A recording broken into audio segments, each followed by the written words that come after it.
அதாவது எல்லாராலும் புரட்சி தலைவர் எம்ஜிஆர் ஆகிட முடியாது. விஜய் பேச தொடங்குவதற்கு முன்பாகவே கூட்டம் சாரசாரியாக வெளியேறிவிட்டது. மாநாட்டில் அவர் பேசும்பொழுது சொன்னாரு, நம்மை பார்த்து எல்லாரும் விசிலடிச்சாங்க குஞ்சுகள் என்று சொல்லிவிடக் கூடாது, நாம் ஒரு மாற்றத்தை ஏற்படுத்தக்கூடிய அளவுக்கு நாம் ஒன்றுபட வேண்டும் என்று சொன்னார்கள். என்னை பொறுத்தவரைக்கும் 2வது மாநாட்டில் அவர் பேசும்பொழுது கேப்டனுக்கு நிகர் கேப்டன் மட்டும்தான். கேப்டன் இடத்தை இனி யார் நினைச்சாலும் அந்த இடத்தை யாராலும் ஃபுல்ஃபில் பண்ணவே முடியாது. என்னுடைய அண்ணன் புரட்சி கலைஞர் கேப்டன் விஜயகாந்த். தாவேகா 1.5 மாத குழந்தை. ஆனா உங்களுக்கு தான் நம்மளை பத்தி நல்லா தெரியுமே, எந்த குரலையும் காதலையே போட்டுக்காம. தாவேகாவின் மதுரை மாநாட்டு மேடையில் எம்ஜிஆர் விஜயகாந்துக்கு விஜய் புகழாரம் சூட்டிய நிலையில் அவர்களை தலைவர்களாக கொண்ட கட்சிகள் கடுமையாக எதிர்வினையாற்ற தொடங்கியுள்ளன. யாரும் கேப்டன் இடத்தை ஃபுல்ஃபில் பண்ண முடியாது. கேப்டனுக்கு நிகர் கேப்டன் மட்டுமே. அதிலும் அதிமுக ஒரு பக்கம் அட்டாக் செய்ய, தேமுதிகவோ எங்கள் வீட்டு பிள்ளை என்று கூறிக்கொண்டே தாக்குகிறது. உண்மையில் விஜயின் கணக்கு என்ன? எம்ஜிஆர் விஜயகாந்தோடு தன்னை ஒப்பிட்டு பேசினாரா? என்ன நடக்கிறது என்று விரிவாக பார்க்கலாம்.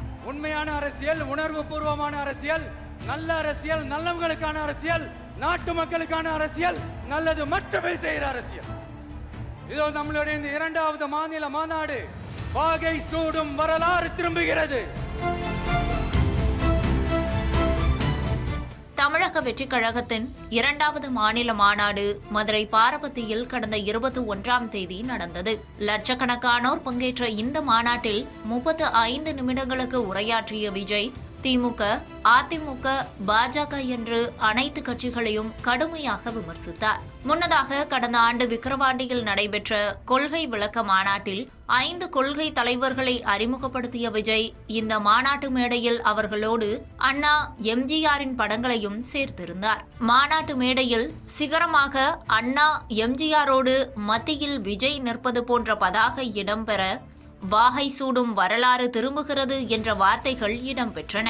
அதாவது 1967 காங்கிரஸை வீழ்த்தி அண்ணா தலைமையிலான திமுக ஆட்சி மாற்றத்தை செய்தது போல 1977 திமுகவை வீழ்த்தி எம்ஜிஆர் ஆட்சி மாற்றத்தை உருவாக்கியது போல 2026 நானும் ஆட்சி மாற்றத்தை நிகழ்த்துவேன் என்று குறிப்பிட்டிருந்தார் விஜய். அவரது ஆக்ரோஷமான உரையில் அதுவும் இடம்பெற்றிருந்தது.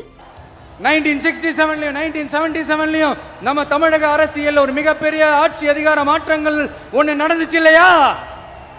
அதே மாதிரிதான் அடுத்த வருஷம் 2026 அப்படி ஒரு வரலாறு திரும்ப போகுதுன்னு உறுதியா சொல்றதுக்கான மாநாடு தான் நம்மளோட இந்த 2வது மாநில மாநாடு.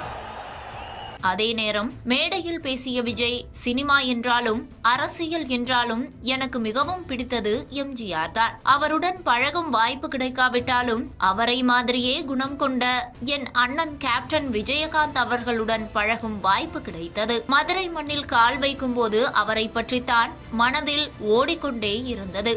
அவரை மறக்க முடியுமா என்று புகழாரம் சூட்டினார். நான் இந்த மண்ணில் கால் எடுத்து வச்ச உடனே ஒரே ஒருத்தரை பத்தி தான் மனசுக்குள்ள ஓடிக்கிட்டே இருந்தது. அவர் யாருன்னு உங்களுக்கும் தெரிஞ்சிருக்கும். சினிமானாலும் சரி, அரசியல்னாலும் சரி, நமக்கு ரொம்ப ரொம்ப பிடிச்சது புரட்சி தலைவர் எம்ஜிஆர் அவர்கள் தான். அவரோட பழகிறதுக்கு எனக்கு வாய்ப்பு கிடைக்கல. ஆனா அவரை மாதிரியே குணம் கொண்ட என்னுடைய அண்ணன் புரட்சி கலைஞர் கேப்டன் விஜயகாந்த் அவர்களோட பழகிறதுக்கு எனக்கு நிறையவே வாய்ப்பு கிடைச்சது.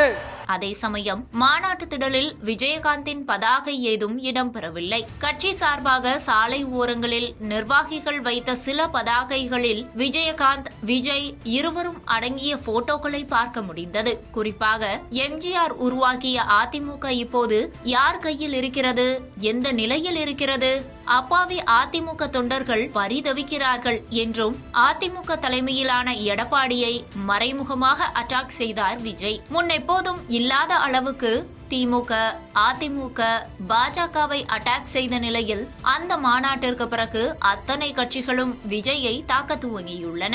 முதல்வரை அங்கிள் என்று விமர்சித்ததற்கு திமுக அமைச்சர்கள் அட்டாக் செய்ய யாராலும் எம்ஜிஆர் ஆகிவிட முடியாது என்று அட்டாக் செய்கிறது அதிமுக. குறிப்பாக மாநாடு முடிந்த அன்றைய தினமே காஞ்சிபுரத்தில் சுற்றுப்பயணம் மேற்கொண்டிருந்த பழனிசாமி மறைமுகமாக பதிலடி கொடுத்தார். அதிலும் எடுத்த உடனே எம்ஜிஆர் முதல்வராகவில்லை என்பதில் துவங்கி சிலர் புரியாமல் பேசுகிறார்கள், சிலருக்கு தெரியவில்லை என்று சிலர் என அடுக்குமொழியில் மறைமுக பதில் கொடுத்தார். அடுத்த நாளே ஆர்.பி. உதயகுமார் துவங்கி மதுரை வட்டாரத்தைச் சேர்ந்த அதிமுக சீனியர் தலைகள் விஜயை தாக்க துவங்கினர். யாராலும் எம்ஜிஆர் ஆக முடியாது என்பதில் துவங்கி 1.5 வயது குழந்தை எங்களிடம் சண்டைக்கு வருவதா என்பது வரை நீண்டிருக்கிறது அதிமுகவின் விமர்சனம். தாவேகா 1.5 மாத குழந்தை, 1.5 மாத குழந்தை ஒத்தைக்கு வருகிறாயா, சண்டையிட தயாரா என்று அழைப்பதை போலத்தான் விஜயுடைய பேச்சு இருக்கிறது. நகைப்புக்குரியதாக இருக்கிறது, வேடிக்கையாக இருக்கிறது, வினோதமாக இருக்கிறது. இந்த தேர்தலோடு தாவேகா காணாமல் போய்விடும். இந்த நேரத்தில் விஜயகாந்திற்கு புகழாரம் சூட்டிய விஜய் குறித்த கேள்விக்கு அவர் எங்கள் வீட்டு பிள்ளை என்று கூறி நகர்ந்தார் பிரேமலதா. ஆனாலும் அடுத்தடுத்த நாட்களில் யாராலும் விஜயகாந்த் ஆக முடியாது என்று பேச துவங்கியுள்ளார். இன்று பேட்டியளித்த பிரேமலதா அன்பின் வெளிப்பாடாக அண்ணனாக விஜயகாந்த் குறித்து விஜய் பேசினார். ஒரு நாளும் யாரும் விஜயகாந்தாக மாறிவிட முடியாது. விஜயகாந்தின் வாக்குகளை விஜய் பிரிக்க நினைப்பதாக இருந்தால் மக்களும் ஏற்க மாட்டார்கள், தேமுதிகவினரும் பொருட்படுத்த மாட்டார்கள் என்று பேசியுள்ளார். அண்ணன் விஜயகாந்த் அப்படின்னு அன்னைக்கு சொல்றாரு மேடையில், சந்தோஷம். அவர் அண்ணன் சொல்லும்போது நாங்கள் அவரை தம்பின்னு சொல்கிறோம், அவ்வளோதானே கண்டு. அதுக்காக எங்கள் வாக்குகளை அவர் எடுக்கிறாருன்னா அதெல்லாம் மக்களும் ஏற்றுக்க மாட்டாங்க, எங்கள் கழகத்தில் இருக்கிற யாருமே அதை பொருட்படுத்த மாட்டாங்க. நாலாபுரமும் அரசியல் கட்சிகள் விஜயை தாக்க துவங்கியுள்ள இந்த நேரத்தில் மாநாட்டு மேடையில் எம்ஜிஆர், விஜயகாந்த் பெயர்களை சொல்லி விஜய் வகுக்கும் வியூகம் என்ன? அடுத்த எம்ஜிஆர் விஜயகாந்தாக நினைக்கிறாரா விஜய்? விமர்சனங்களை எப்படி பார்க்கலாம் என்று பத்திரிகையாளர் ஷபீர் அஹ்மதுவிடம் பேசினோம். அப்போது சார், எம்ஜிஆர் விஜயகாந்த் பெயர்களை பயன்படுத்தி தன்னோட மாநாட்டில் சொல்லி விஜய் அவர்கள் வகுக்கக்கூடிய வியூகம் என்ன? அடுத்த எம்ஜிஆர், அடுத்த விஜயகாந்த் ஆகணும்னு அவருக்கு ஒரு நினைப்பு இருக்கா? இந்த அதிமுக தேமுதிகவோட விமர்சனங்களை எப்படி சார் பார்க்கலாம்? ஸோ தமிழக அரசியலை பொறுத்த வரைக்கும் உங்களுக்கு பெரியார், அண்ணாதுரை, எம்ஜிஆர், காமராஜர், அதுக்கப்புறம் கலைஞர், அம்மையார் ஜெயலலிதா, இவங்களை எல்லாம் நீங்க புறக்கணித்து விட்டு அரசியல் செய்ய முடியாது. அதுதான் கலை யதார்த்தம். யார் கட்சியை தொடங்கினாலும், புது கட்சியை தொடங்கினாலும் அந்த கடந்த கால ரெஃபரன்ஸ் அப்படின்றத நிச்சயமாக கொண்டு வருவாங்க. இப்ப எம்ஜிஆர், விஜயகாந்த் அவர்களை ஏன் நடிகர் விஜய் அவங்கள ப்ரொஜெக்ட் பண்றாரு, அவங்களுடைய வழியை நான் பின்பற்றுறேன் அப்படின்னா, இன்னைக்கு கூட உங்களுக்கு எம்ஜிஆர் ஆரம்பித்த அஇஅதிமுக இயக்கத்துக்கு இருக்கக்கூடிய அந்த வாக்குகள் அப்படின்றது ஏராளமான வாக்குகள் அவங்களுக்கு இருக்கு. அவங்களுடைய சப்போர்ட் பேஸ் பெரிய அளவுல இருக்கு, தொண்டர் படை அப்படின்றது பெரிய அளவுல இருக்கு. அப்ப அந்த இடத்துல அவரால் மேக்சிமம் எவ்வளவு வாக்குகளை அதிமுக தரப்புல இருந்து, அதிமுக அனுதாபிகள் தரப்புல இருந்து எடுக்க முடியும் அப்படின்றது ஒரு முயற்சி தான். இந்த மாதிரி அவர் நான் எம்ஜிஆர் வழியை பின்பற்ற போகிறேன், விஜயகாந்த் வழியை பின்பற்ற போகிறேன் அப்படின்னு சொல்றதெல்லாம் ஒரு டோக்கனிசம் தான். அதன் மூலமாக அங்க இருக்கக்கூடிய ஆதரவாளர்களை தாம் பக்கம் இழுக்க முடியுமா அப்படின்ற ஒரு உக்தி தான் அது.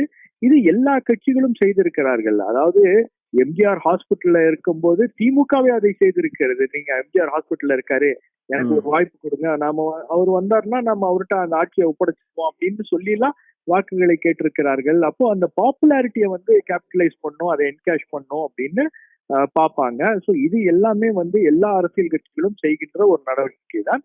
விஜய் அதை செய்யும் போது அது கூடுதலாக தெரிகிறது. காரணம் என்னன்னா, அவர் ஒரு பொலிட்டிக்கல் ட்விஸ்டோட அதை பேசுறாரு. அதிமுக தலைமையை விமர்சிக்காம அதிமுக தொண்டர்களுடைய குமுறல்களை பற்றி அவர் பேசுகிறார் அப்படின்னும் போது ஏற்கனவே கட்சிக்குள்ள டீப்பா இருக்கக்கூடிய ஒரு விஷயத்த அவர் டச் பண்றாருன்றதுனாலதான் இன்னைக்கு அவர் மீது இந்த விமர்சனம் எல்லாம் அதிமுக முன்னாள் அமைச்சர்கள் ஆரம்பிச்சு கட்சியுடைய பொதுச் செயலாளரே அதுக்கு விளக்கம் கொடுத்திருக்கிறார். ஏன்னா அவர் என்ன கேட்கிறாருன்னா, அஇஅதிமுகவுடைய லீடர்ஷிப்பை கேள்வி கேட்கிறாரு. இன்னைக்கு அவங்க வந்து ஒரு அடிமையாக ஒரு அலைன்ஸ்ல இருக்காங்க. எம்ஜிஆர்னா மாசு, எம்ஜிஆருடைய பாப்புலாரிட்டி என்ன, ஆனா அவர் ஆரம்பிச்ச கட்சி இன்னைக்கு என்ன நிலைமையில இருக்கு, இதெல்லாம் யார் கையில இருக்கு பாருங்க. இதெல்லாம் வெளியே சொல்ல முடியாம தொண்டர்கள் குமுறாங்க அப்படின்னு அவர் சொல்றது அப்படின்றது அப்பாவி தொண்டர்கள் அப்படின்னு சொல்லும் போது, அந்த தொண்டர்களை நேரடியாக நம்ம கட்சியை பத்தி ஒருத்தர் பேசுறாரு, நம்ம நினைக்கிறது ஒருத்தர் பேசுறாரு அப்படின்ற இடத்துக்கு அதை நகர்த்துறாரு அப்படின்னும் போது இது அதிமுகவுக்கு ஒரு அச்சுறுத்தலாக இருக்கிறது. அதனாலதான் அதிமுக ரியாக்ட் பண்ணாங்க. இன்னொரு பக்கம் விஜயகாந்த் அவர்கள் கட்சி ஆரம்பிக்கும் போது நான் ஒரு கருப்பு எம்ஜிஆர் அப்படின்னு சொல்லிதான் ஆரம்பிச்சாரு. அவருக்கு வந்து கருப்பு எம்ஜிஆர் சொல்லாம விஜயகாந்த் அப்படின்ற அந்த பாப்புலாரிட்டியோடய போயிருக்கலாம். பட் அவர் கருப்பு எம்ஜிஆர் அப்படின்னு சொன்னது வந்து தன்னை அடையாளப்படுத்திக் கொள்வதற்காகவும், மக்கள்கிட்ட ஏதோ ஒரு விஷயத்தோட மக்கள் வந்து அவங்க அந்த கட்சியையும் அந்த தலைவர்களையும் கம்பேர் பண்ணணும் அப்படின்ற ஒரு சைக்காலஜிக்கல் இம்பாக்ட் கிரியேட் பண்றதுக்கு தான் இதெல்லாம் சொல்லுவாங்க பொதுவா. சோ இந்த அடிப்படையில தான் விஜய் வந்து இந்த 2 பேரையும் குறிப்பிட்டிருக்காங்க.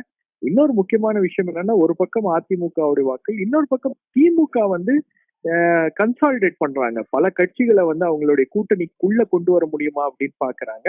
அது ஏன்னா விஜயை கவுண்டர் பண்றதுக்காக, விஜய் கூட யாரும் வந்து கூட்டணிக்காக சென்று விடக்கூடாது அப்படின்னு. இப்ப சமீபத்துல தேமுதிக தலைவர்கள் முதலமைச்சர் மு.க. ஸ்டாலின் அவர்களை சந்திச்சது ஒரு திடீர் சந்திப்பாக இருந்தாலும் அதுல ஒரு தேர்தல் உக்தி என்பது இருக்கிறது, அதுல ஏதோ ஒரு தேர்தல் கணக்கு என்பது இருக்கிறது அப்படின்னும் போது விஜய் என்ன நினைக்கிறாருன்னா, இவங்க டிஎம்கே பக்கம் போயிடக்கூடாது அப்படின்றதுக்காக, அப்படி டிஎம்கே பக்கம் அவங்க போனாலும் விஜயகாந்துடைய உண்மையான தொண்டர்கள் பாருங்க நம்ம பக்கம் இருக்காங்க அப்படின்ற மாதிரி இவரு விஜயகாந்த் பத்தி உயர்வா பேசுறாரு, தன்னை விஜயகாந்த் அண்ணன் சொல்றாரு அப்படின்னும் போது அங்கிருந்து ஏதாச்சும் வாக்குகளை எடுக்க முடியுமா அப்படின்ற ஒரு முயற்சி. ஸோ கிட்டத்தட்ட விஜயுடைய எல்லா முயற்சிகளும் எல்லா உக்திகளும் வந்து ஏதோ ஒரு வகையில தனக்கு ஒரு ஆதரவு பெருக்க வேண்டும்.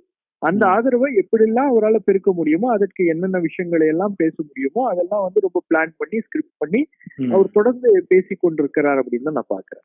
Okay sir. சார், இங்க ஒரு சின்ன கேள்வி. விஜயகாந்த் அவர்கள் வரும்போது அவர் வந்து தன்னை கருப்பு எம்ஜிஆர் ப்ரொஜெக்ட் பண்ணாரு. ஆனா விஜய் அவர்கள் தன்னை ஒரு அடுத்த எம்ஜிஆர், அடுத்து விஜயகாந்த் ப்ரொஜெக்ட் ட்ரை பண்ற மாதிரி தெரியல, அப்படி ஒண்ணு பண்றாருன்னு நம்ம விமர்சனம் வருது, எப்படி எடுத்துக்கலாம்? இல்ல, நீங்க ஒருத்தர் வந்து இப்போ ஒருத்தர் ஒரு கட்சி ஆரம்பிச்சுட்டு ஒருத்தர் வந்து ஒரு தலைவரை பற்றி பேசுகிறார் அப்படின்றதுக்காக அவரே அந்த தலைவர் மாதிரி மாறிட்டு இருக்காரு அப்படின்னு சொல்றது அப்படின்றது ஒரு அரசியல் ரீதியான விமர்சனம். அதாவது இவரே எம்ஜிஆர் ஆக ட்ரை பண்றாரு அப்படின்னு அவரை டிஸ்மிஸ் பண்றதுக்காக வேணும்னா அந்த மாதிரி பண்ணுவாங்க. ஏன்னா யாராலையும் வந்து இன்னொரு எம்ஜிஆர் ஆக முடியாது, யாராலையும் இன்னொரு கலைஞர் ஆக முடியாது. இப்போ நீங்க முதலமைச்சர் திரு மு.க. ஸ்டாலின் என்ன பண்றாரு, எல்லா மேடைகள்லயும் அவர் என்ன சொல்றாரு, நானே கலைஞர் அப்படின்னு சொல்லலையே, நான் கலைஞருடைய மகன், நான் கலைஞருடைய வாரிசு அப்படின்னு தானே சொல்றாரு. கலைஞருடைய எல்லாமே வந்து ஒரு அரசியல் வாரிசு. நான் எம்ஜிஆருடைய அரசியல் வாரிசு, நான் வந்து அம்மையார் ஜெயலலிதாவுடைய அரசியல் வாரிசு, நான் வந்து கலைஞருடைய அரசியல் வாரிசு, நான் வந்து பெரியாருடைய கொள்கை வாரிசு அப்படின்னு அந்த அடிப்படையில தான் அவங்க சொல்லுவாங்களே தவிர இதை மக்களும் ரொம்ப ஈஸியா புரிஞ்சுப்பாங்க. மக்களுக்கு வந்து அவ்வளோலாம் வந்து ஏதோ ஒரு கட்சி வந்து இவர் எம்ஜிஆர் ஆகவும் விஜயகாந்தாகவும் மாறப்போகிறார் அப்படின்னும் போது உடனே உண்மைன்னு நம்பிட மாட்டாங்க. அதெல்லாம் எப்படி மாற முடியும், அவரு என்ன பேசுறாரு அப்படின்ற விஷயங்கள்லாம் பார்ப்பாங்க.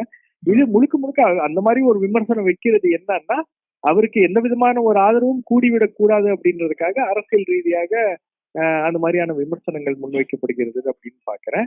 யதார்த்தத்துல பாத்தீங்கன்னா எம்ஜிஆர் தான், எம்ஜிஆருடைய இடத்தை யாரும் பிடிக்க முடியாது. அறிஞர் அண்ணா தான், அவருடைய இடத்தை யாரும் பிடிக்க முடியாது. ஸோ அந்த மாதிரி எல்லா தலைவர்களுக்கும் இருக்கக்கூடிய தனித்துவத்தை தங்களுடைய அடையாளமாக பயன்படுத்தி கொள்ளலாமே தவிர அவங்களாவே நான் மாறிட்டேன் அப்படின்லாம் வந்து யாரும் கிளைம் பண்ண முடியாது, யாரும் அது சாத்தியமும் கிடையாது அப்படின்னு நினைக்கிறேன் அரசியல்ல. ஓகேங்க சார், தங்களோட விரிவான பார்வைக்கு நன்றிங்க சார். நன்றி.